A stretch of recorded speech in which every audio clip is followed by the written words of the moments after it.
Hello ladies and gentlemen, my name is Dan, the voice behind ThatKaitoDan, and welcome back to another RWBY episode review. This time for Chapter 2 of Volume 6, simply called Uncovered. But before we begin, I want to announce that moving forward, all episode reviews for RWBY will now come out on Tuesday instead of the regular Monday release. This is mainly for 3 reasons. 1. You folks can have more time to watch the episode before jumping into my review. 2. It avoids me going over the episode's contents so soon after the initial release. And 3. It will give me more time to make the review the best I can. It may even allow me more time to work on extra videos too. Hopefully you understand this slight change of plans, and also keep in mind, as ever, to please watch the episode first before watching this review. Support the show, support the RWBY, and of course be prepared for spoilers regardless. And also be prepared for the first viewer comment section of the volume, with a few of your lot's opinions from the volume kickoff chapter from last week. Starting off with Paula Ronald, who highlighted Blake's attitude towards Yang's lost limb being one of the many things that the Bumblebee pair will have to address if the two are ever to rebuild their relationship. Meanwhile, Redford Pikachu noted that Ozpin's shady actions in the previous episode led to him joining in with the others for the first time regarding the headmaster possibly being a bad guy. And Charlie Tango pretty much summed up most of our first thoughts after being introduced to the Tweedles, and how Dudley's injury perhaps should have gone, at least in his eyes. As ever, you are more than welcome to leave your thoughts on Chapter 2 in the comments down below, and be sure to tune in next week to see if you get featured in the next review. So, last time we were reunited with Team RWBY and Co. in what was an extremely well received premiere episode. But the question now is, did Chapter 2 maintain that momentum, or did I feel like it derailed just like the Argos Limited itself? Let's find out. We'll start off first with the events back in the Mistral capital, and the return of the Flame Fatale herself, Cinder, who we last saw getting turned into a maiden sickle plummeting down the vault of the Spring Maiden at the hands of Raven. Of course, myself and many others didn't think she died here, especially with that whole classic rule of no body, no death. And lo and behold, she did indeed survive her fall, thanks to the vault's chasm below having a giant lake. Once Cinder wakes up from her Kingdom Hearts-esque dive, we see that even though she still does have the full maiden powers, she's too weak to use it currently to get back up top, though a lucky break in the wall gives her a way out, and into the wet mud, battered and bruised, before being spotted by a rather poor and unfortunate stranger. We later see Cinder back on her feet and disguised in the stranger's clothes, which helps her out a trick, since Cinder and her group are currently wanted, as seen by the TV report nearby, so she attempts to blend in amongst the crowd of Mistral's criminal underbelly, which we finally get to see in action after missing out last volume. Shady deals and people everywhere you look, and the muggy weather adds to the whole aura of the place looking very foul and scummy too. The perfect place it seems to hide a particular person that Cinder has an interest in, which she finds after spotting a notable web design. Thankfully for my sake, this isn't some spider-infested shed, but rather it's a bar of some sorts, home to a rather interesting woman as well. Little Miss Malachite sat in a dim light, eating her curds and whey. Along came a Cinder who sat down before her and asked for some info with pay. As if that little remix poem wasn't a big enough clue for you, this here is Little Miss Malachite, aka RWBY's take on Little Miss Muffet, and she's voiced by Lucy Christian, the voice of Nami from One Piece, Ochaku Uraraka from My Hero Academia, and Honey Senpai from Ouran High School Host Club. Cinder's here to ask Little Miss for the whereabouts of our young heroes, since the madam is an info broker, the kind of person who can get you any details you need, for the right price, of course. And after a bit of back and forth between the two, with Little Miss making a note about using fear to her benefit, she obliges on the deal and promises the results within a week. But after Cinder leaves, it turns out Little Miss actually already knows where Team RWBY and company are heading to, and Hazel asked for the same info not too long ago, meaning the big guy and his cohorts should be heading to Argus soon too, which is a bit worrying considering it's just gonna be Jean, Nora and Ren for a little while until the rest of the gang catch up. As for why Little Miss is keeping quiet about her info, she seems to suggest that somebody in Mistral might be wanting to know where Cinder is. And if the opening is suggesting anything, I think most of us can guess who she's referring to. So while this is undoubtedly gonna be the least important part of this episode, more on that later, I still really liked what we got here. Getting to see Cinder is alive, what she's up to now, and what lies ahead for her in the coming episodes was all solid stuff that also offered us the chance to actually explore Mistral's iconic criminal underworld at long last. And sure, it was more like a sample than an outright wonder of every nook and cranny, but it at least was a better exploration of the place than the brief mentions that we had in Volume 5. Little Miss Malachite is also a really cool looking character with her confident attitude and cunning wit. She looks and acts like someone who knows how to get one over on anyone that she's making a deal with, and even with a well established manipulator like Cinder, she commanded the entire scene, thanks in part to Lucy's voice acting as well as her devious expression work. I'm quite curious though about her last name, since she's not the first Malachite that we've met. I'm of course referring to the Malachite twins from Junior's club, Melanie and Militia. Are they related? They don't share any distinguishing features. They both live in different kingdoms, and it's obviously possible for 3 people to share the last name. But the fact that all 3 characters are involved in crime in some aspect could add towards some kind of connection, and they both work in some kind of bar. Maybe it's just a coincidence, who knows, but regardless, she is still a really entertaining new face, and it's good to see how Cinder's involvement in the volume is shaping up already.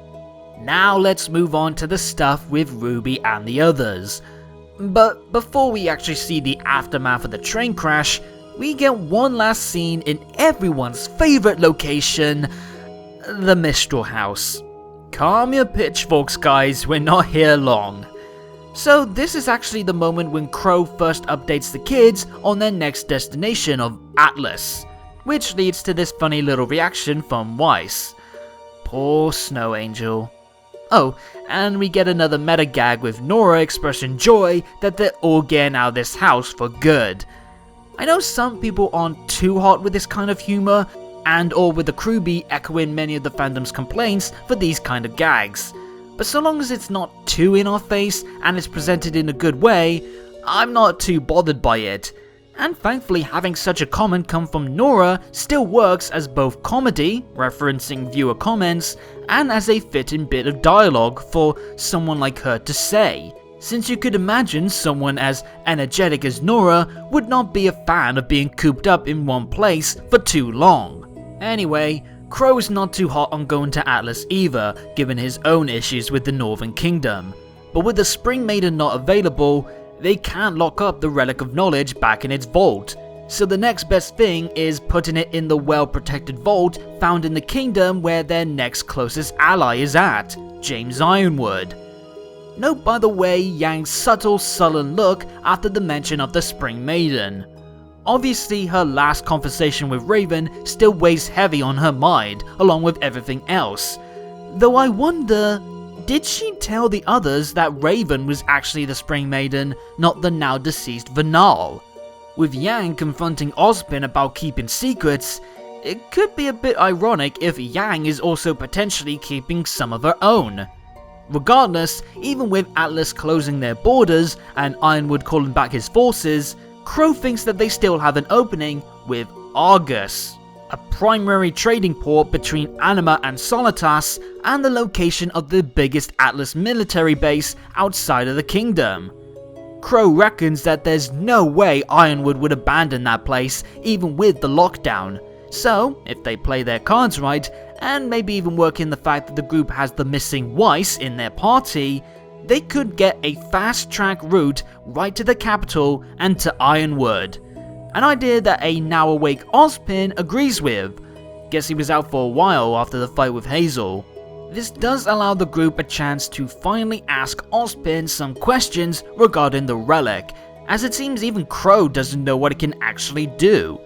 And even though there's a quick look of hesitancy, Ozpin does let the group in on its unique abilities.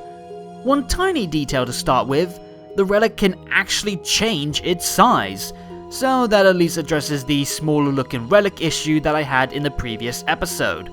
Fair play, RWBY. The relic's true power though is its ability to answer up to 3 questions pending there are any openings available within a 100-year period of time, and so long as they aren't questions about events yet to take place.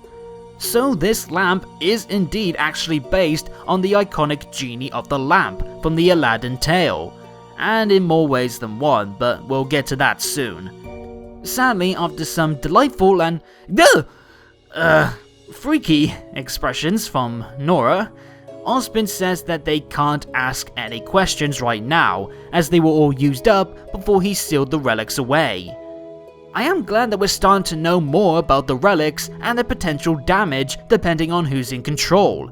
Such a godly power could no doubt have its good and bad results. But now I'm just curious what the other relics can accomplish. I have a slight theory that's brewing on what could they actually do, but I'm actually gonna save that until after episode 3, as there could still be some clues in that episode that might make or break my theory, and I'd rather have all the hints that I can get before I can make a bold prediction like this. But suffice to say, I'm starting to get a grasp on the kind of trouble to be found if the wrong people find these relics, not just Salem and her forces.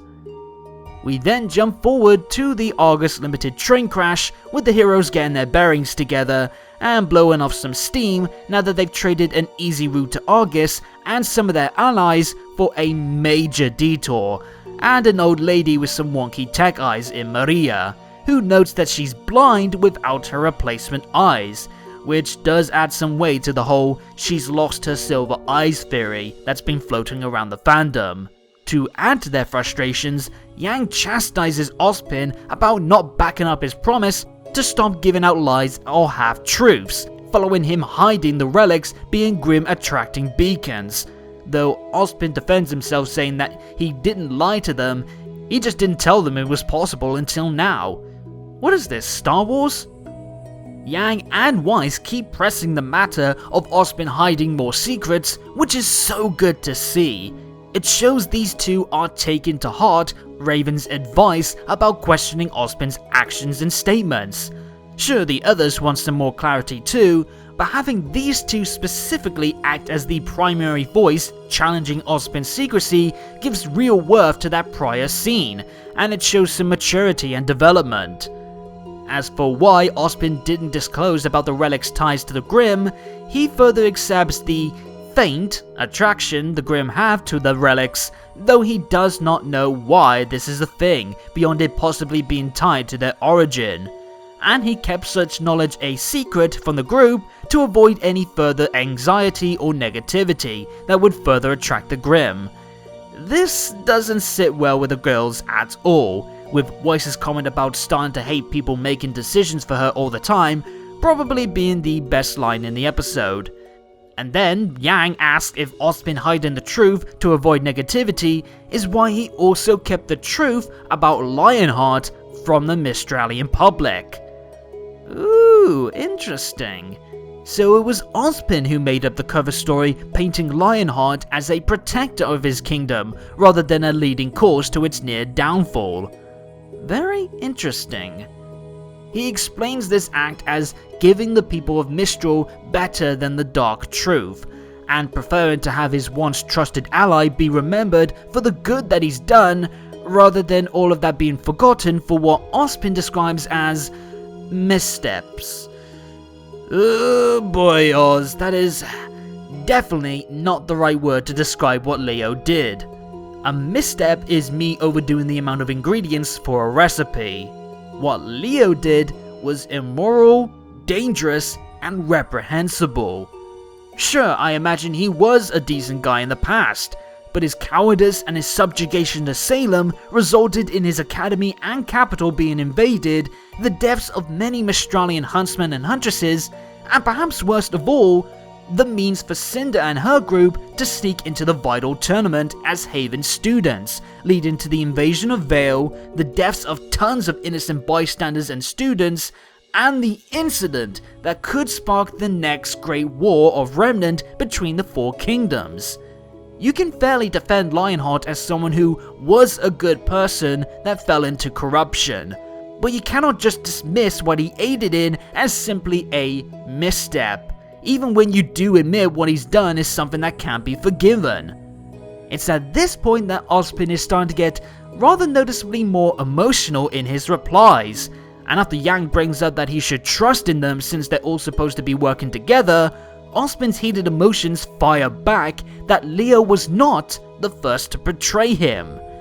He's heard the same promises before, from Leo and seemingly many others before him, and just like Leo, they have either fallen into Salem's corruption or they betrayed Ozpin's faith in them.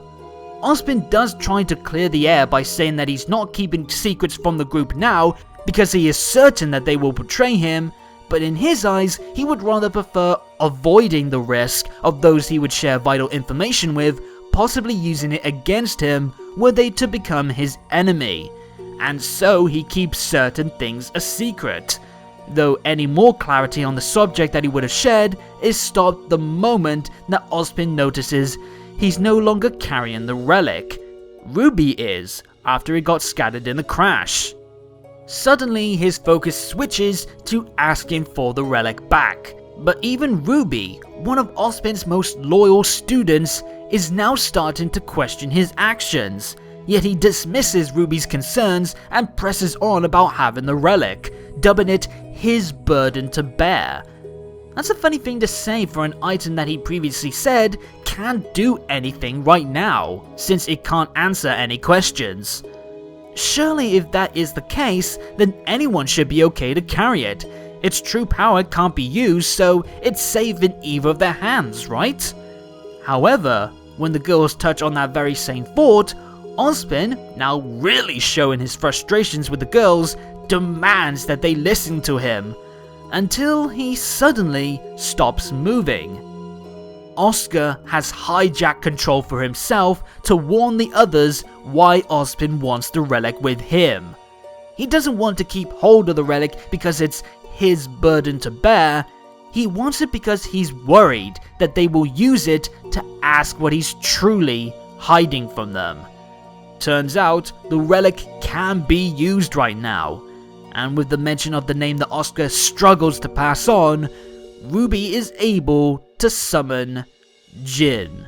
Suddenly, the rising tense music and the blistering snow around the group stops in place, frozen in time, as the lamp pulses and emits a blue smoke, hovering in place before releasing a giant, magical blue lady, the being of the Relic of Knowledge, Jin.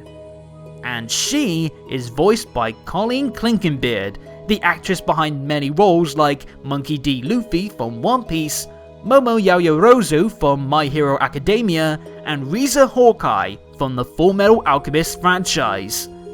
And with both her appearance and Lucy Christian having played Raph in the first Fullmetal Alchemist anime, I can now fill out their slots on my Fullmetal Alchemist voice actor bingo card. Sweet! Now I just need Patrick Seitz to appear in RWBY, and then I got me a line. Well, we got us a genie, guys and gals.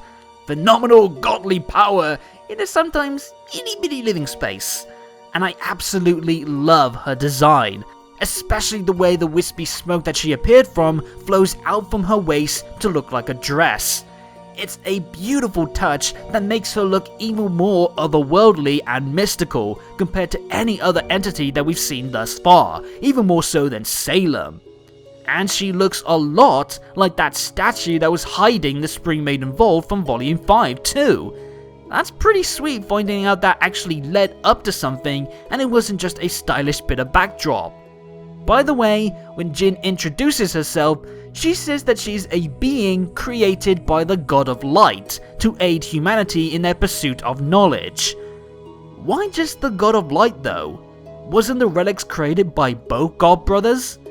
Well, when looking back at the tale that Crow shared about the creation of the gifts that would become the relics, we saw that the God of Light favored creation and the knowledge to inspire his ideas, while the God of Darkness made the choice to destroy. So perhaps when the two came together to make the relics, each brother created a pair with these notable elements inside. Thus, why Jin, the spirit housed inside the Relic of Knowledge, only refers to the God of Light. Obviously, everyone's stunned to silence after Jin's appearance, and if all that wasn't already mind-boggling, turns out Ozpin was telling another lie, because Jin can answer some questions right now. 2, to be precise. Okay, I got a question. Who asked the first question of this era? If the 2 remaining chances are from the ones still available in this current 100-year period, and it's not just the count reloading one by one after all being cashed in, someone must have asked Jin a question in the most recent past. And there's no way that Miles and Kerry would make it specifically 2 questions without a purpose. If I were to hazard a guess as to who did make the previous question, my best bet would have to be Raven. Perhaps when she was still a part of Ozpin's inner circle and was trusted with the truth about the relics and Salem being a thing, she was able to ask Jin a question, like why Ozpin is fighting Salem or how the 2 are connected. And whatever she discovered led to her deciding that she couldn't trust Ozpin, so she abandoned him and everyone else.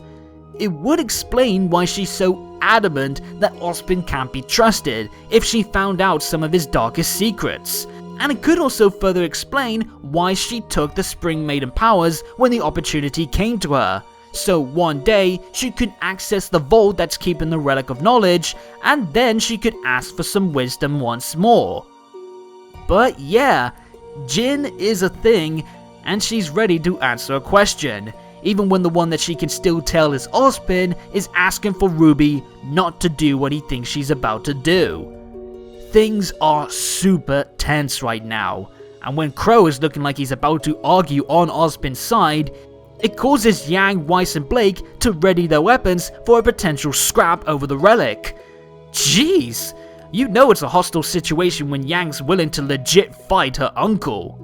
But Crow, perhaps understanding the knife-edge situation that he's now in, or just from accepting the fact that Ozpin does need to come clean, just tells RWBY to do whatever she feels she has to do.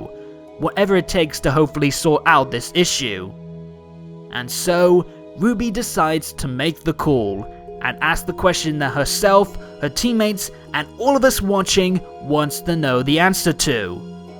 What is Ozpin hiding from them? And as soon as she does ask this question, Ozpin makes one last attempt to stop the truth from coming to light by lunging out at RWBY. But it's too late, as in an instant, everyone is now in an endless white void, with no one else around them. And no, I don't think there's some hidden meaning behind the specific people that each of the RWBY girls call out to, at least not in any potential shipping way. Besides, we got bigger things to talk about, as out of the void appears a long, winding road, a field full of discarded weapons, and a lone castle, with Jin teasing us all before the episode closes, with the introduction of a lonely figure trapped inside the castle's tall tower.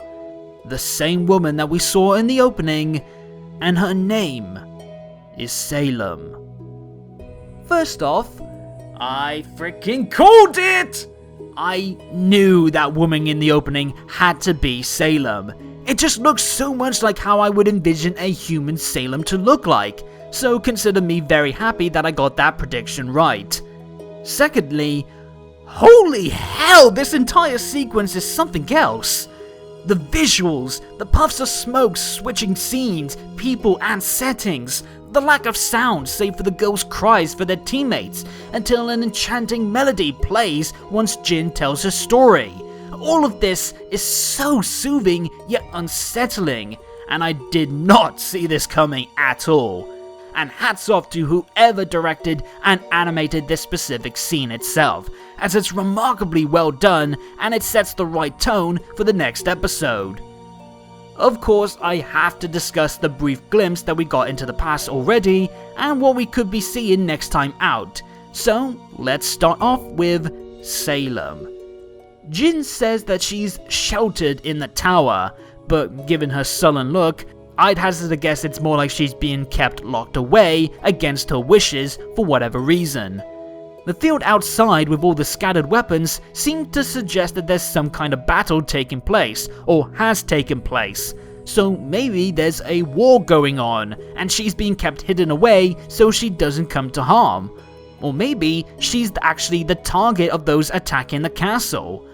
Either way, since we see her idolizing the statue that's based on one of Ozpin's past lives in the opening, I assume the Ozpin of this time helps her escape her prison, as it were, and the two's long history together begins here. But what could this story have in store that would warrant Ozpin trying to keep it a secret? I think the most glaring and obvious answer would be that Ozpin is responsible for how Salem went from this innocent-looking girl trapped in a tower to becoming the demonic Queen of the Grim, wishing him dead and leading the forces that have scarred the world for ages. But if that's the case, then what happened? Well, how about this for a big bit of speculation? What if Ozpin is responsible for the well-keeping of the relics during this time, since we know the God Brothers vanished after their creation, and maybe they dubbed Ozpin their protector so the gifts weren't abused? This would explain why he's got a statue if perhaps this world-renowned protector of a god-given gift is actually a thing, and why he would be worshipped in the streets if the floaty guy from the trailer is indeed him. Despite such an important role, what if Ozpin sought out a true companion to be beside him, which led to him finding and rescuing Salem? Heck, maybe the two even became a couple in the end.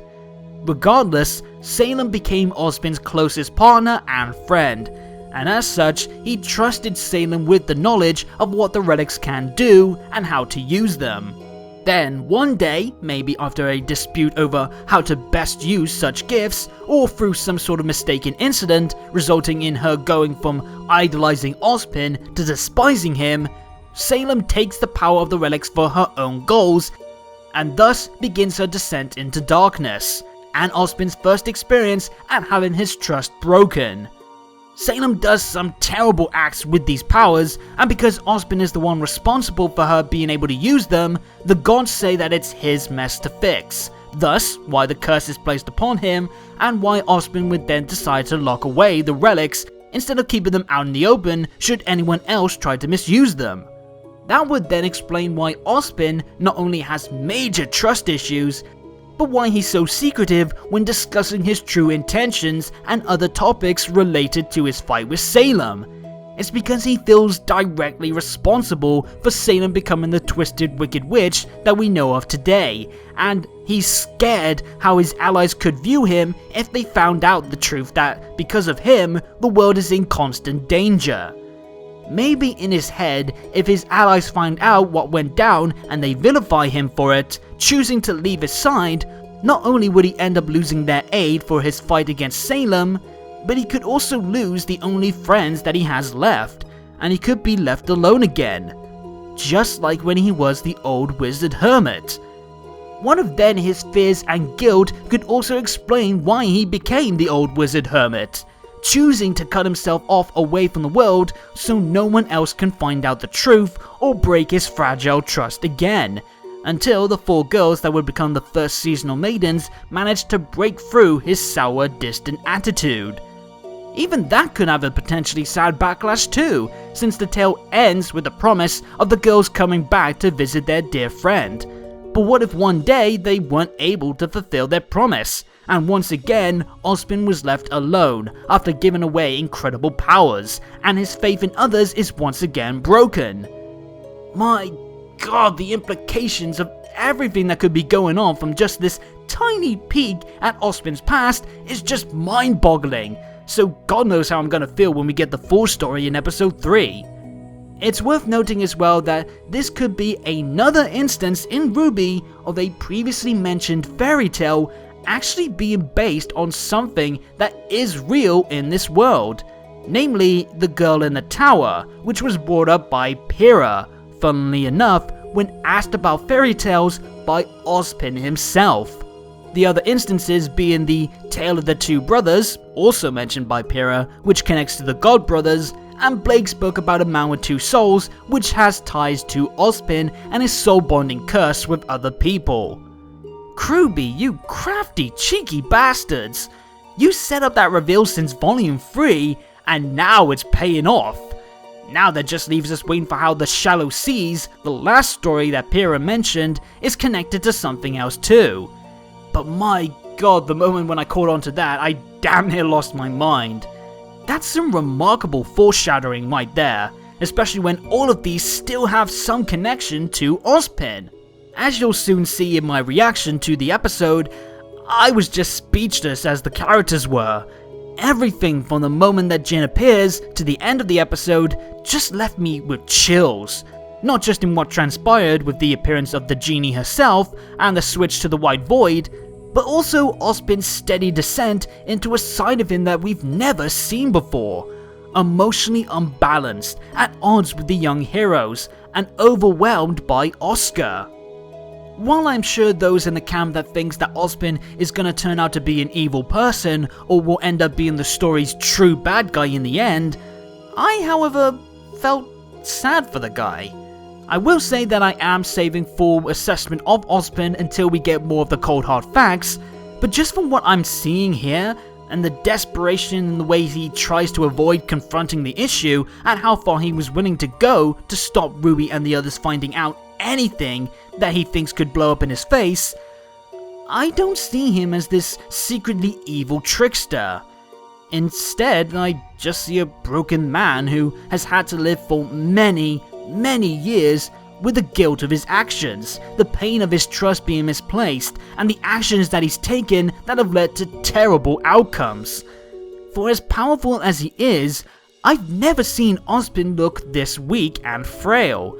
And if I'm this conflicted about the guy just from the tease that we got at the episode's conclusion, I can't imagine how I'm gonna feel after the next episode. But yeah, what a rush that whole sequence of events was, and I cannot applaud it enough for all the good that it accomplished. As I said before, I love how the confrontation was structured, with Yang and Weiss leading the questioning, as well as RWBY being the kicker for the true knowledge. Arnold, aka Murderer Birds, made a brilliant short video echoing my thoughts that a previous speech from Ozpin made back in Volume 1 has a lot more meaning to it now in regards to searching for knowledge, and I highly recommend you go check it out, so long as you have of course seen the episode itself. I'll leave a link to it in the description down below, as well as the card up above. But to suffice to say, it's amazing to see that even with RWBY being the spark of hope, even she buckles because of Ozpin's secrecy, and it's quite satisfying to see her actively choosing to go against him to seek knowledge that he won't share, regardless of how tough it could be to accept it. In fact, I feel RWBY is gonna be the catalyst in trying to rebuild Ozpin's faith in others, depending on her reaction to Jin's revelations. Maybe this is going to be her biggest test yet to prove that she can indeed inspire others no matter the darkness that they're swamped in. Overall, this scene is jam-packed with quality. Visually, it's some of the series' best, with the great expression work and the expert use of the snow to add in that extra punch on Jin's arrival. And while everyone's performances were spot on throughout the episode, not just in the scene, the true standout has to be Aaron Dismuke's dual performance as Ozpin and Oscar. As the farm boy, he did amazing at delivering the kid's bravest act so far in the series, really nailing the struggle that he had to go through to aid the others and bringing Ozpin's lying to light. But the real top quality was portraying a fresh new side to Ozpin with all these rising emotions, while still making it sound like the aged man with the voice of a young kid. He had so much unique emotions and attitudes to express in such an extremely important scene, but Aaron pulled it off to perfection.